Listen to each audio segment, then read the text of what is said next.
This time we're looking at number 6 in the series on our study of the book of Revelation. This is the sealed people of God. And as we look at this, let's avoid any idea of being superior, that we're part of this sealed group, as if that makes us better than anybody else. It's a privilege to be part of that, but let's not take that as something that endorses us as we are. No, the sealing is by God. But before we get into all of that, let's look at what Revelation 7 says about this. Verse 4. I was told the number of those who were sealed, 144,000.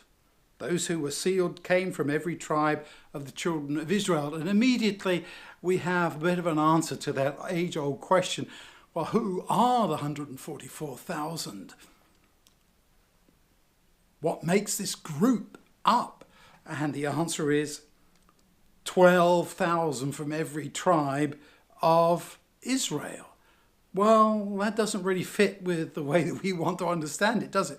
We want the 12,000s to be symbolic, but all too often we've wanted the 144,000 to be literal. No, if we're going to be absolutely consistent, the literal 144,000 are the literal tribes of Israel, and 12,000 literally from each of those. And that doesn't seem to be quite right, does it? So we have to look at it and understand that God is using symbolism as he talks to John here in Revelation. The 144,000 is not an absolute determined number per se. Literally, it is a description of those people who have gone through that persecution and who have truly endured to the end.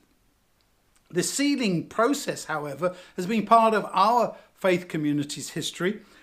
Joseph Bates says in 1849 that they, that's early Adventists, are now being sealed in their foreheads with the seal of the living God.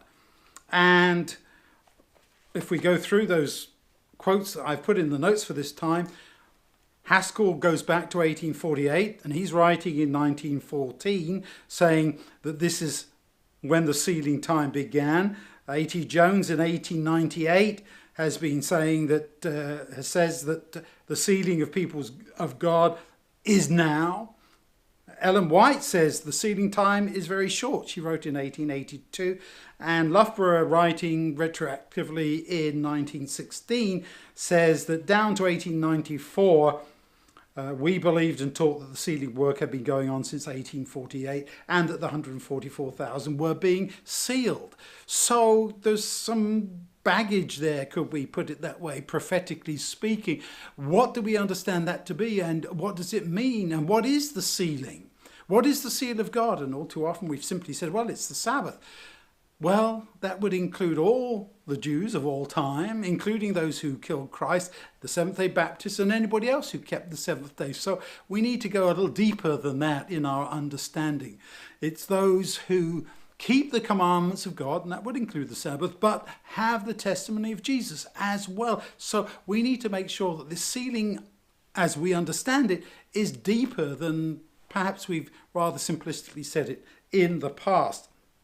And then we have the great multitude that nobody could number, nobody could count it, made up of, wait for it, every nation, tribe, people, and language. That's a very inclusive kind of multitude or group, isn't it? And I think that's where we see the message I want to share for this week. It's all about God's including of everybody who will. He sends out the gospel invitation to every single person, and he invites them to come in, just like the man with the wedding banquet. He sends his servants out to the highways and byways to try and compel them to come in. Please come to the wedding feast. That's what it's all about. And those who come in say this, verse 10 of chapter 7 in Revelation. They gave a loud shout, salvation is from our God who sits on the throne and from the Lamb. That's the message here. Salvation. Let's get bogged down into prophetic interpretation about what exactly the 144,000 is or was. It's all about God's salvation. And then there in verse 11, all the angels surrounding the throne and the elders and the four living creatures fell down on their faces before the throne, worshipping God. Amen, they said.